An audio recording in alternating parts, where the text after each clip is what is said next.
Today we're visiting Steinhauser Farm in Ann Arbor, Michigan, and this is Dave Steinhauser. Dave, thanks for having us out to the farm. Good morning. So how many acres we have here? We have 22 here at the home farm, and then down the road we farm another 14. Okay, and what are we doing on these 22? This is all pasture. It hasn't been farmed for 9 years now. Okay. Our animals always have access to the pasture, and so that takes up everything we have. Okay. It's fenced off so that I can rotate them so they can graze here and then they move, and that way I don't overgraze any certain places. Hogs and cattle. Not everybody gets to go outside other than when they're babies. When they're little babies, they have to stay in the barn, and they just get to live in straw that way. All right, so here we have these beautiful cows. Full-blooded Jersey steers. I buy them as babies, and then we raise them up. We follow organic principles. We don't routinely feed antibiotics. We don't use any synthetics. Everything's done. We try not to fight with Mother Nature. We spread our manure out on the fields. We compost. We rotate. So what we do is we end up with a very high quality product all the way around. Okay, so these, how many of these do you think you have on the?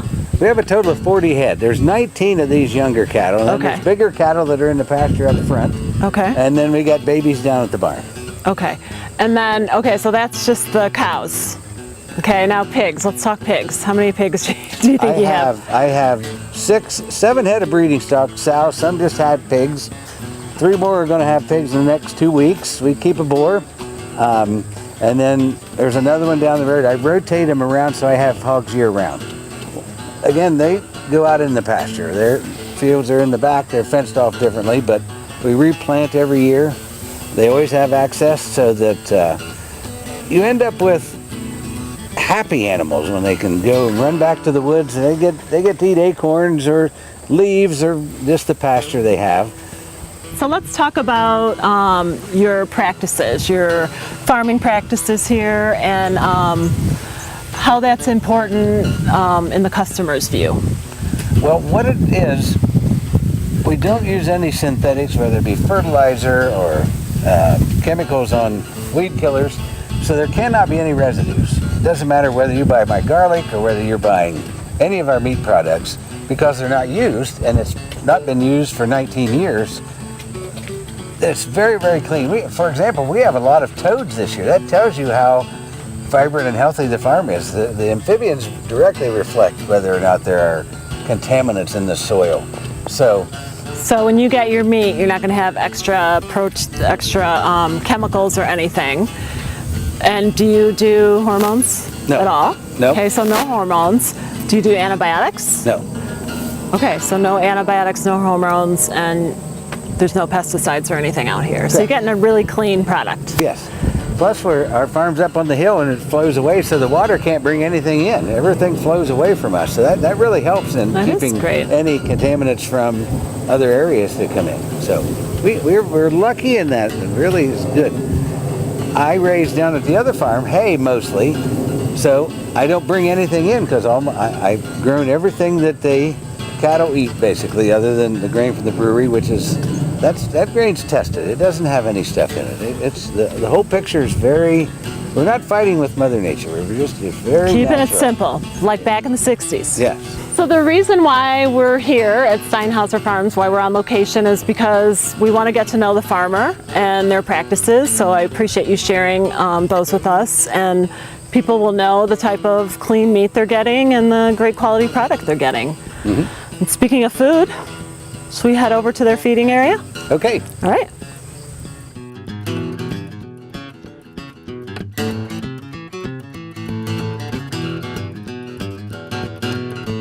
So we've moved over to the feeding area here. And what are we looking at? These are Jerseys that are about a year old. We buy them as babies. They're 2 weeks old or so. And we raise them up for beef for our CSA and to sell at farm markets. Awesome. Their diet this is grain from the brewery in Ypsilanti, Arbor Brewing Company's microbrewery. We have a partnership, so I get grain. And we feed them 7 days a week, this grain. They get no corn. They get all the hay or pasture that they can stand. That's just normal practices. We follow organic principles as much as possible. Basically, very easy thing to do. We have small problems then, we do that. No synthetics are used. So the importance of using the organic practices and what does that mean to you really? I'm providing a product that doesn't have anything people have to worry about. You have no preservatives, there's no chemicals, there's nothing that you can worry about feeding your children or myself, Tina, anybody.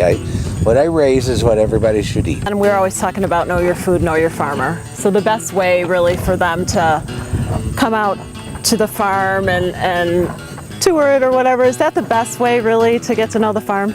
I think so, because all you have to do is call. There's nothing hidden here. Our farm is open. You just have to make sure that I'm around. I'm busy at times, but just get a hold of me and bring the kids, and you can have a fun time on this farm. You get to see pigs and chickens. It is. It's gorgeous out here, and I've never seen such beautiful cows. They're beautiful. You trade with Corner Brewery, or actually it's Arbor Brewing Company's microbrewery. You trade with them, and they have your meat. Yes. So that's kind of neat to know that they actually use your meat. It's a big circle. It's a big circle. This, the grain, it's a byproduct for them, but it's never wasted. When I tell people that they're not fed this, they're fed this versus corn, is my omega-3s are very high, my omega-6s are very low, as if they were straight grass-fed, but by getting this grain and being a breed Jersey with high butter fat, they have intermuscular fat. My meat will not be dry and will have very good marbling. Some things are a little bit different compared to beef that you get other places. All right, so people can find you at certain locations and restaurants. They can find your meat there, which is very cool, and it is neat that you can go all the way back to the origin. So let's talk about farmers markets. So you do a few farmers markets. Yes. You do our market, obviously, starting this year, and you're in Ann Arbor. Yes. I also do Pittsfield Township. That's a Thursday.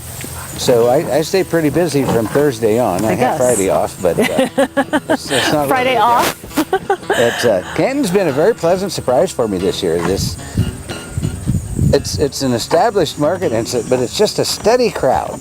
Mm-hmm. And I didn't really know what to expect. I've been very happy. Sales have been just fine. That's great. That's great. People are learning about my product. That takes a while. People try it and then they talk, and so I've been very happy. That's awesome. On the beef side, I always have ground beef. Steaks are hit or miss because of my meat CSA. It has a tendency to use a lot of them up. But I'll have hot dogs, homemade hot dogs with our beef and a little bit of pork. I'll have stew meat. In cold weather, I'll start getting pork roast or chuck roast, pot roast, the different roasts out of the beef. And then I bring in the pork products, bacon, pork chops, chorizos, a very good breakfast type sausage. There'll be your basic regular breakfast sausage in lengths and bulk. I'll have bratwurst. Hot Italian's been a very good seller. And so there's a little more variety because of the sausages with the pork. One of the things I'd like to wish people would buy more of is ham, so that I could, I think it's a very good product. It's a very reasonably priced product for what you get. And I'd like to educate more people to buy ham. I think it's been missed. They don't realize how good, especially with my hogs being purebred Berkshires, the ham is just outstanding. It's a very, very good product. All right, we're anxious to try that. I haven't tried that one yet. Okay, so you bring all those products to market, and it's frozen. Your meat is all packaged in a USDA facility. Yes, vacuum packaged. So it has a very long life in your freezer. If you go away on vacation or whatever, you don't have to worry because it's sealed. It's vacuum sealed. Right. So how long would meat last in your freezer? 6 months. It's okay. That's a general term. Yes. General standard. Yes. Okay. And you cultivate garlic. Yes, that's the biggest crop I grow other than hay. We have two varieties of garlic. They're both hardnecks. One's an old German, which is like basic garlic. Everybody you go around, they have old German variety. And so I've got it's pretty good size stuff. It's very, very high quality because of the size. The other variety I grow is called Rue de Vin. It's French, but it's smaller, more cloves, but it's got some bite to it. It's a very nice. It truly keeps longer too. That's another reason. So I'll have it. It'll keep clear into May that I'll have garlic with that. So it's nice to have both of those because garlic's so good for you. You should and have it as much as possible. So tell us a little bit about how your meat CSA works. I do it in 3-month increments. So I skipped this month, so it'll start in September. So if you join, you would get a delivery September, October, and November. You would get 5 pounds or so of beef, 5 pounds or so of pork. You always get bacon, you always get pork chops, you always get steaks, and you always get burger. Now I've added chicken. That's going to be the newest thing. I'm giving people an option whether they want to buy and have 1 bird per delivery. That way you don't have to have a chest freezer or an upright to store because you're only getting, say, 10 pounds of meat in a chicken. Your refrigerator can handle that quite easily. And the only thing is with my CSA, you get to come to the farm to deliver it. I don't deliver. But you can come out, enjoy. And do you offer only a limited amount, or? No, I haven't hit the wall where as many people want to sign up, it's okay. So when do people usually sign up for the CSA? It's open most all the time. Okay. It's just, but I don't let anybody come in the middle.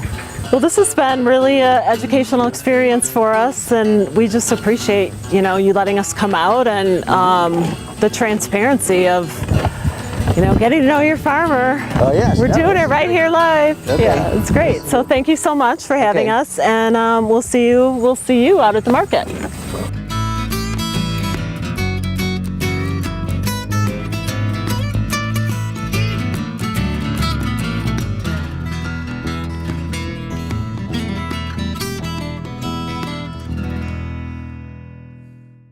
We've learned all about Steinhauser Farm, and now it's time to get cooking. And here to cook with us is Chef Paul Penny.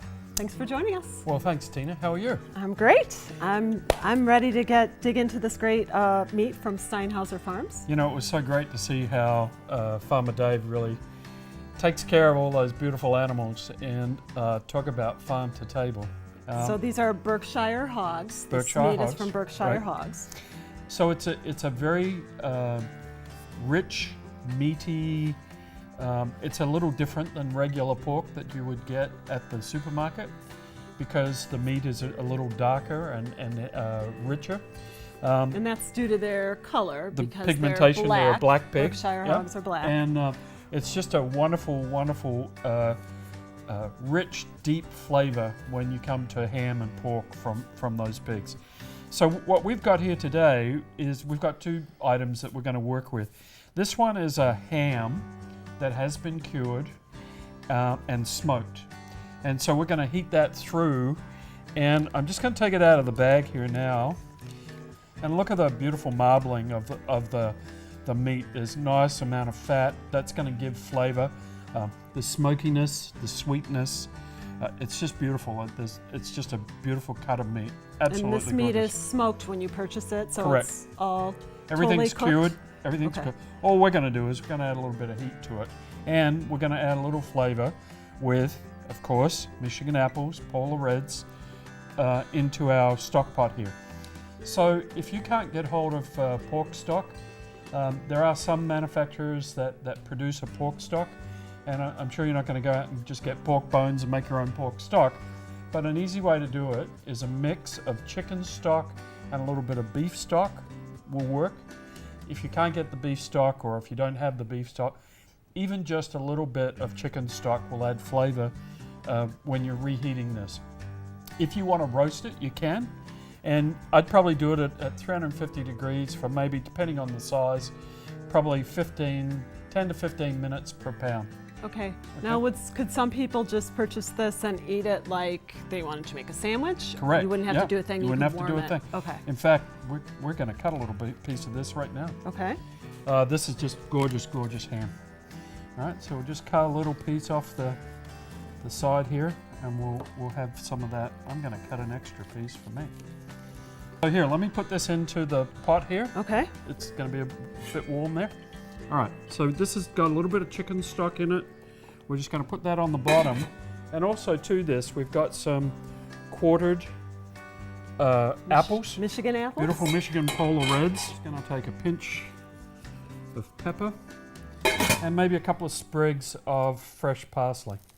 This is an Italian parsley, flat leaf. And that's just going to add a little extra flavor. What's the difference between the flavor of the flat and the curly? You know, the curly really is only used for decoration. You don't really cook with it. Really? Yeah, it's mostly for decoration. For cold things, salads, that kind of thing? If you're doing any sort of cooking with parsley, you want to use, this is also called persil. So the other thing we're going to do here today is a nice side dish that's going to go with this.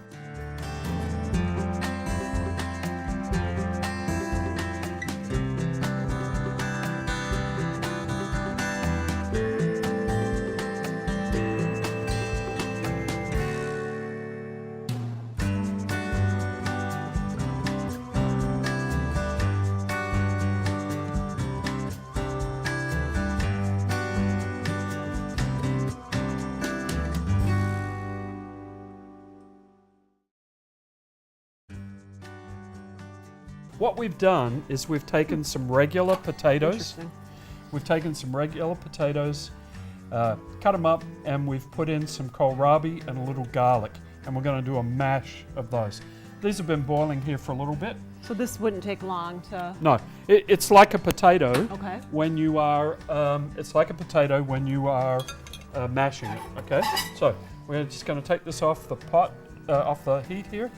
And we're just going to use my little spatula to strain off the water. This thing's going crazy over here, is that okay?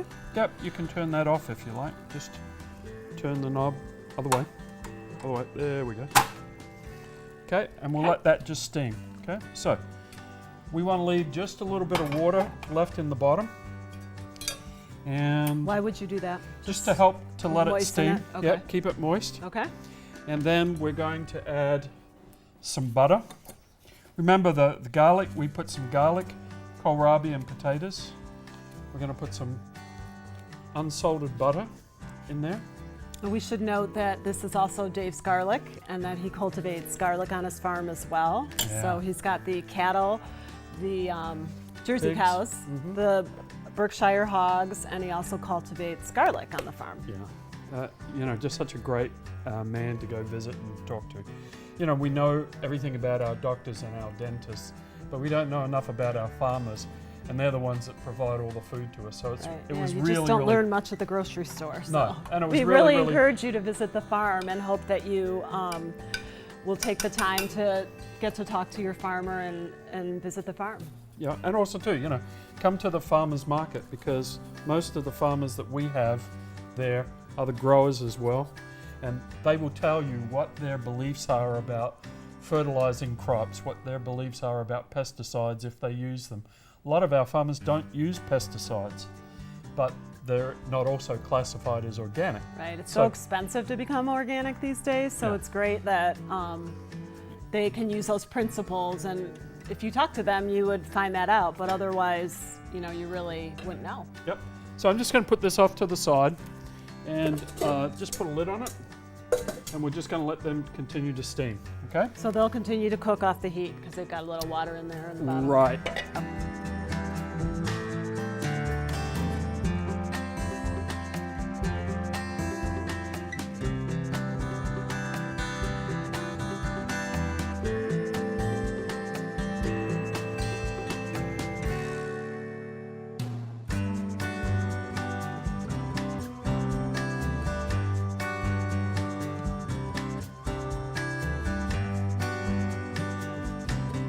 So the next thing we're going to do here is Farmer Dave gave us some beautiful bruts that he made.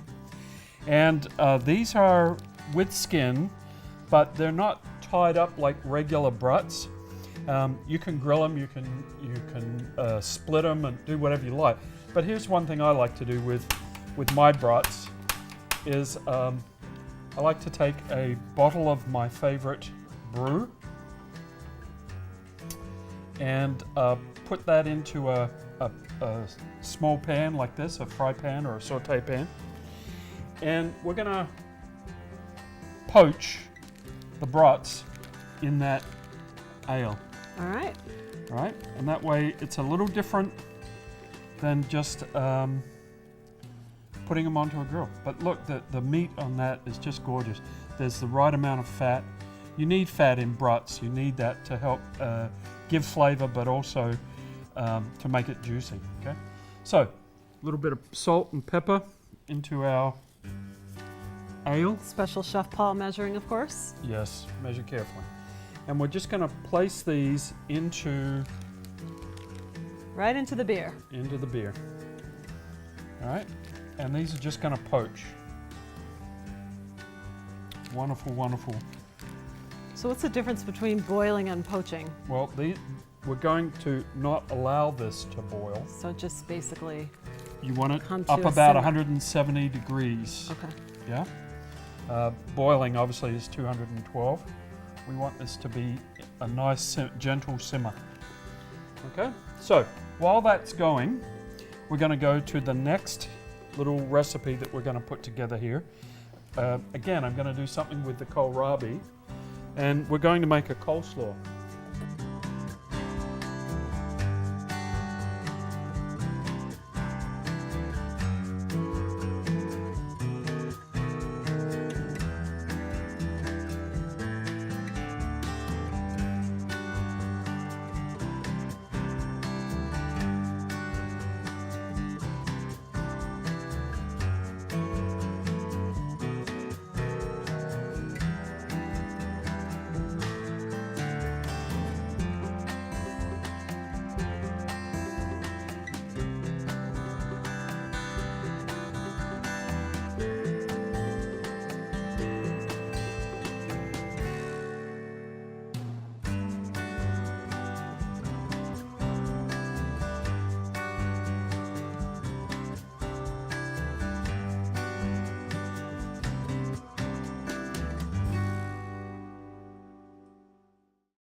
And this delicious. is a fun one.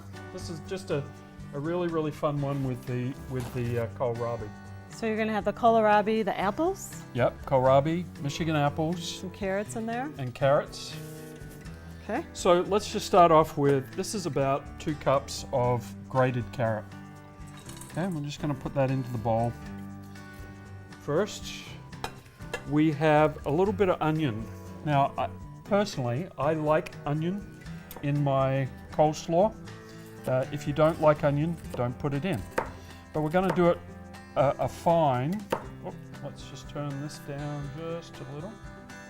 There we go. It's foaming up, huh? It's foaming up beautifully. And we just want to roll these. Okay, just want to roll these just to make sure they all get cooked through.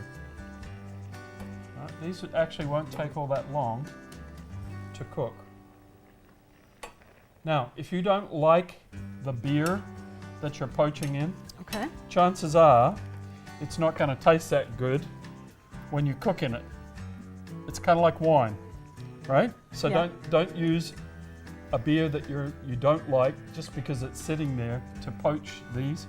Now, Always couldn't you use a just beer. throw them on the grill if you wanted, if you didn't like that? Yeah. Okay. Yeah. But we're trying to broaden I know. our horizons We here. are broadening our horizons, but Yep. you know, some Okay. people like moi, like simple sometimes. A little bit of diced onion. Yep. And then if you can just kind of mix that through for me. Yep. And then we're going to add some grated apple. Now, these are beautiful polar reds, and we want the coarse grate, and we're just going to grate that through. Here's the thing about grating apples, you don't really need to take the skin off, and you can see when you get down to the core, you just turn it. So now, this is just some grated apple that we're going to add to the mix. Okay, so we've got onion, Carrot, and the grated apple you just did. And then I'm just going to peel the kohlrabi. And you just grate that and too? we just grate that. So, our brats are poaching quite beautifully there. We'll just turn that down just a little bit more. And if you want to cover that, you can. We're going to take some of the parsley, just like that. Are you kidding me? I usually pick it off. No. All right, and we'll put that in just for a little bit of color. It's looking beautiful. And now we're just going to make the dressing. The dressing is so simple, and it's going to use another product from our local market. Our good friend Bob the Bee guy. Yeah, his honey's the best. Raw honey. His honey is the best. Raw honey. All I've got here is a beautiful stone ground mustard. Okay. You can see the mustard seeds in there. So we're going to put a little mustard in there. We're going to take some apple cider vinegar. This is the real deal. Please don't get any apple cider vinegar that you read the label and it says caramel. And also you had a little trick about when you see the sediment. You want to see the sediment on the bottom. That shows you that it's a real thing. Yeah, it's not a color added regular. And we should note that making your own dressing is so much better for you than, and it's really pretty simple so far. It is. So we've put some acid or some juice, or here we used apple cider vinegar. And now I'm using safflower oil. The reason I'm using that is because it's extremely mild in its flavor. It's not overbearing. And it doesn't matter whether I'm using safflower oil, canola oil, or any of the oils. There's still 14 grams of fat per tablespoon. Okay. Right? So you just want this for taste. You don't want it for any other thing. Okay. Now, we're just going to give that a mix and pull that all in together. We're going to take some of our salt. Thought you might want some of that. And our pepper. Yeah. And if you want to take a little bit of garlic, you can take the fine part of the grater and give a little grate of garlic to that, if you like. And then have fun cleaning it afterwards? Yeah, you know, the trick with that is you put plastic over the grater, and that you cover it with plastic and then you grate it. Really? Yeah, it still grates it. Look at that, you learned your tip of the day. Wasn't that worth the price of admission today? Yes, it was. Right. So, our dressing now is all done. Now we're going to add all that dressing. Smells wonderful. Yep. To our coleslaw. And we'll pull that all in together there. Oh, there we go. Our brats are just about done. Our coleslaw. Again, we're just going to pull all that together. This would be something I'd let sit for 20 to 30 minutes to get all the flavors. And would you put it in the fridge and let it kind of... Yep. But because the salt, the pepper, the acid from the vinegar is going to draw out some of the moisture from the rest of the vegetables. All right, so now that's our beautiful coleslaw. Our brats are looking just about done. Let's clean off our knife in there. Let's see how we're looking on the brats. Oh yeah. We can take the skins off of these if we don't want the skins. They're just pulling right off. See that? They're just pulling right off there. And they're still keeping their shape though. Keeping their shape. All right, so now that's our beautiful, the other thing too, if you wanted to make a pan gravy, the liquid that's left in the bottom of the pan is a mixture of some of the fat that's been cooked off from the brats, the beer, and you could add a little flour to that, thicken it, and that would be a nice pan gravy. If you liked beer. If you like beer. What we have in the pan already is the potatoes. Yeah, the kohlrabi, garlic, and all we're just going to do here is salt and pepper. Yep, we're just going to squash all this with the back of a fork. So if somebody didn't want to squash, they could use a hand blender or a masher. Yep, but a fork works just as well. Right, and just mix all that in together. We're going to take out the ham. Oh, look at how juicy that thing is. It's just phenomenal. Let's just do a couple of slices here. Always cut at an angle. So now there's our beautiful ham that's ready to go. And now let's plate up on our presentation plate here. So we're going to take a little bit of the coleslaw. We're going to take a little bit of the coleslaw here. Oh, look at that. That's beautiful. It is beautiful. It smells great. The dressing smells wonderful. Yep. And we're going to take some of our potatoes. I'm just going to use this to help strain some of the liquid out.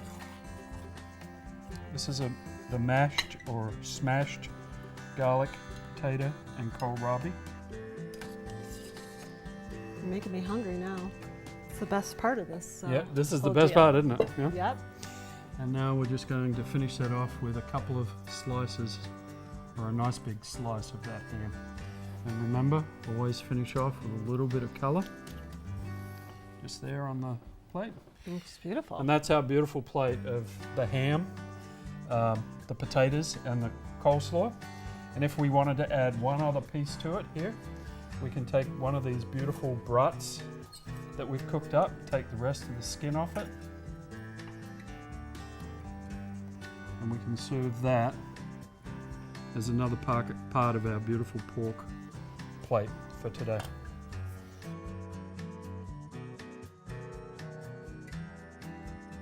Thank you for joining us. You're welcome. And I totally appreciate you coming out to the farm, and we appreciate Dave Steinhauser for giving us a wonderful tour at the farm. And we hope that we'll see you at the market. See you later.